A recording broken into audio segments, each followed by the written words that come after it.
नमस्कार दोस्तों।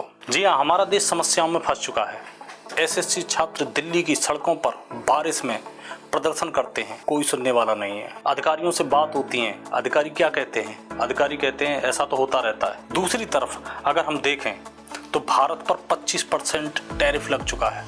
25% टैरिफ यानी कि अब अर्थशास्त्रियों का ये भी मानना है कि भारत की जीडीपी ग्रोथ 0.2% की गिरावट हो सकती है। कावड़िया जहां धर्म के नाम पर गुंडागिर्दी करते हैं, पुलिस देखती रहती है, कोई कार्रवाई नहीं करती। धर्म के ठेकेदार महिलाओं का अपमान करते हैं, कहते हैं कि जवान महिलाएं बदचलन होती हैं, उनकी शादी कम उम्र में कर देनी चाहिए, 14 वर्ष की उम्र में उनकी शादी कर देनी चाहिए। कोई कार्रवाई नहीं की जाती, पुलिस उनकी कोई कार्रवाई नहीं। दूसरी ओर पर्ची वाले बाबाओं का बोलबाला है, कोई मैया बन रहा है, कोई हनुमान जी बन रहा है, कोई कुछ बन रहा है और पाखंडवाद बोलबाला चल रहा है पाखंडवाद का।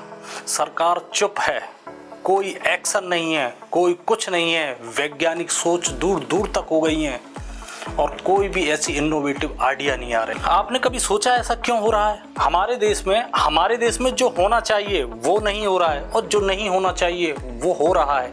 आपने कभी सोचा है इसका जिम्मेदार कौन है? इसका जिम्मेदार एक व्यक्ति है और वो है मोदी जी। चौंकिए मत, मोदी जी ही इसके जिम्मेदार हैं।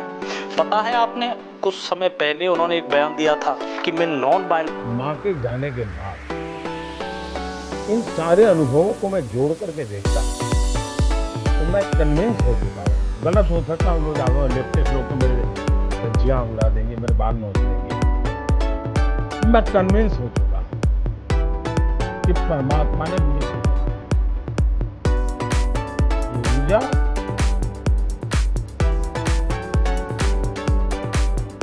बायोलॉजिकल शरीर से नहीं मिली। ये ऊर्जा ईश्वर ने मुझसे कुछ काम लेना है, इसलिए मुझे बुझा। नॉन बायोलॉजिकल कौन होता है आप जानते हो? नॉन बायोलॉजिकल, और उन्होंने ये भी बोला था कि मैं स्त्री और पुरुष से पैदा नहीं हूँ। अपनी माता की मृत्यु के बाद यदि कोई व्यक्ति ये कहता है कि मैं नॉन बायोलॉजिकल हूँ, हुआ। नॉन बायोलॉजिकल का मतलब प्रकट होना ही होता है। क्या वो प्रकट हुए हैं या वो उनमें कोई देवीय गुण है और उनके अनुयायी कौन हैं और वो किसको अपना सपोर्ट में लेते हैं? धीरेंद्र शास्त्री को, जो खुद पाखंडवाद से लोगों को बेवकूफ बनाता है, लोगों की पर्ची निकालता है। तो ऐसी कृपा केवल धीरेंद्र शास्त्री पर ही क्यों? भारत में तो बहुत सारे ऐसे हैं पाखंडी जो कि पर्ची वाले बाबा तमाम घूम रहे हैं, लेकिन धीरेंद्र शास्त्री पर ही इतनी ज़्यादा मेहरबानी क्यों है?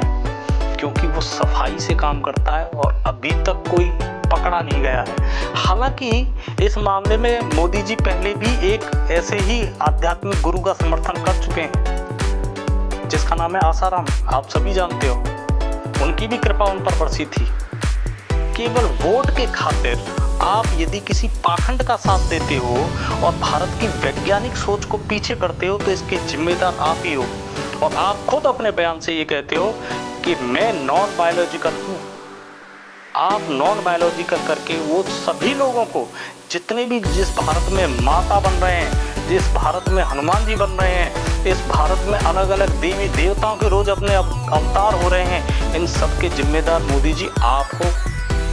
आपने इस भारत की वैज्ञानिक सोच को पीछे कर दिया है और जिस देश में वैज्ञानिक सोच पीछे हो जाती है वो देश पीछे चला जाता है। और कमाल की बात है, भारत और पाकिस्तान दो ऐसे मुल्क हैं जो एक दूसरे से दुश्मनी करते हैं, जो एक दूसरे मुल्कों को देखना पसंद नहीं करते, लेकिन सबसे बड़ी कमाल की बात, दोनों में एक जैसी समानता है, बस अंतर केवल धर्मों का है। हमारे यहाँ पर हिंदू कट्टरवाद जोरों पर है, पाकिस्तान में इस्लाम कट्टरवाद, और इस कट्टरवाद ने भारत को और पाकिस्तान को एशिया में पिछड़ा कर दिया और विश्व में उनकी अब कोई हैसियत नहीं। तो क्या अमेरिका की इतनी हिम्मत है? क्या इंदिरा गांधी जैसी भी हैसियत नहीं है भारत की? भारत की जीडीपी तब से ज़्यादा ग्रो कर गई है, लेकिन भारत की अहमियत इतनी कमजोर हो गई है कि अमेरिका का राष्ट्रपति 2 टूक कह देता है कि हम 25% टैरिफ लगाएंगे।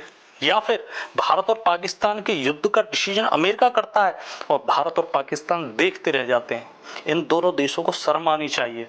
और ये सारी चीजें कैसे हुई हैं? अपनी अपनी कट्टर सोच की वजह से हुई है।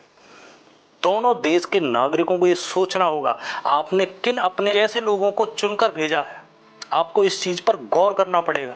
क्या इन्हीं लोगों को आप देश चलाने के लिए सौंप रहे हैं, जो कि कट्टरवाद चलाकर आगे बढ़ रहे हैं? यूरोप जो चीजें 400 साल पहले छोड़ चुका है, आप आज भी उसको पकड़ कर बैठे हुए हैं। यूरोप ने ये चीज मार्टिन लूथर के आने के बाद में अपने पूरे देश में परिवर्तन कर दिया, वैज्ञानिक सोच को आगे बढ़ाया, ना कि पाखंड को, अंधविश्वास को आगे बढ़ाया। देखो इस्लाम में देखो, कोई भी मौलाना कुछ भी कह देता है, झाड़ फूंक ये सारी चीजें चलती हैं। हिंदुओं में बाबाजियों का चलन चल रहा है, हिंदुस्तान में हिंदुओं के नाम पर इस तरीके से गदर मचा रखा है कि वैज्ञानिक सोच को खत्म कर दिया। आपको पता है, मौलिक कर्तव्यों का एक कर्तव्य ये भी है कि भारत अपनी वैज्ञानिक सोच को आगे बढ़ाएगा। क्या हो रहा है वैज्ञानिक सोच का?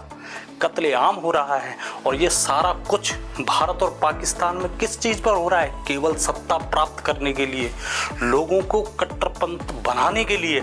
और इस कट्टरपंथ में वो कट्टरपंथी तो बन रहे हैं, सत्ता तो बना रहे हैं, लेकिन उस पब्लिक को सोचना पड़ेगा उसकी स्थिति क्या हो रही है, वो पब्लिक कितने बड़े गर्त में जा रही है। आपको अब बहुत ही समझदारी से सोचना होगा, इस चीज को संज्ञान लेना पड़ेगा कि क्या इन चीज़ों से हमारे देश में कोई तरक्की हो रही है। सोचिए, कोई व्यक्ति ये कहता है कि वो नॉन बायोलॉजिकल है, मैं ही ये कह देता हूँ कि मैं तो ईश्वर जैसा महसूस कर रहा हूँ, मैं ईश्वर हो गया हूँ, तो क्या लोग मुझे पाखंडी नहीं बोलेंगे? अगर किसी देश का प्रधानमंत्री ये कहता है तो क्या वो प्रधानमंत्री पर भी वही आरोप नहीं लगना चाहिए? धीरेन्द्र शास्त्री जब पाखंडी जैसा काम करता है तो धीरेन्द्र शास्त्री को कोसते हैं, तो धीरेन्द्र शास्त्री का जो साथ दे रहा है क्या उसको नहीं कोसना चाहिए? क्या अब समय नहीं आ गया है कि हमें सत्य बोलना चाहिए और सत्य का सामना करना चाहिए? मूक होकर कुछ नहीं होने वाला है। इस अगर धर्म की राजनीति और बहुलवाद पर यदि आप राजनीति करना चाहते हो तो श्रीलंका जैसा हाल हो जाएगा। पता है, श्रीलंका ने बहुसंख्यक राजनीति करके अपने देश में 30 साल गृह युद्ध झेला था। क्या आप भूल गए हो? हमारे देश के एक प्रधानमंत्री की हत्या उसी राजनीति के तहत हुई थी। तो हमें ये जिम्मेदारी निभानी होगी कि समझदार व्यक्तियों को लोकसभा और विधानसभाओं में भेजें, न कि ऐसे व्यक्तियों को भेजें जो कि पाखंडवाद को आगे बढ़ाए, जो देश की तरक्की के बजाय देश में केवल शासन करने की सोचे। देश में शासन करना एकमात्र लक्ष्य नहीं होता है। देश को अच्छा कैसे बनाया जाए, देश में सकारात्मक सोच कैसी लाई जाए, छात्रों को संतुष्ट कैसे किया जाए। छात्र पेपर देने जाते हैं, एसएससी का पेपर है, माउस नहीं चल रहा है। पता है, सालों साल मेहनत करते हैं ये बच्चे उस एक दिन के लिए, और उस एक दिन में आपकी संस्थाओं द्वारा इंतजामी की जाती है, और उन बद इंतजामियों की वजह से वो बेचारे पेपर में काम नहीं कर पाते हैं। उनके सपने जो उन्होंने बुने थे वो सपने टूट जाते हैं। आप ही बताइए, अगर आप भी अपनी अगली पीढ़ी को समझाना चाहते हो, अपनी पीढ़ी को संवारना चाहते हो, अपनी पीढ़ी को आगे ले जाना चाहते हो, सोचिए, समझिए और फिर आगे बढ़िए। ये मेरा देश नहीं है, ये आपका देश भी है, सभी का देश है। इस देश में आवश्यकता है अब कि हम वो जो यूरोप में मार्टिन लूथर किंग ने किया था और 19वीं शताब्दी में जो राजा राम मोहन राय ने किया था, उस वैज्ञानिक सोच को आगे बढ़ाएं, जिससे हम अपने लोगों को रोजगार दे सकें, जिससे हम अपने देश की समस्याओं को सुन सकें, और सबसे महत्वपूर्ण और इम्पोर्टेंट बात, हम उन चीज़ों पर भी काम कर सकें जो काम करने योग्य हैं, जो हमारी समस्याएं हैं, फोकस उन पर होगा। एजेंडा वो बनेंगे जो हमारी समस्याएं हैं, एजेंडा वो नहीं जो हवाई होंगे। तो इसलिए मैं ये चाहता हूं कि हमारी इस आवाज़ को अब ज़्यादा से ज़्यादा फैलाएं और सोचें कि हम कैसी सरकारें चुन रहे हैं। नमस्कार दोस्तों।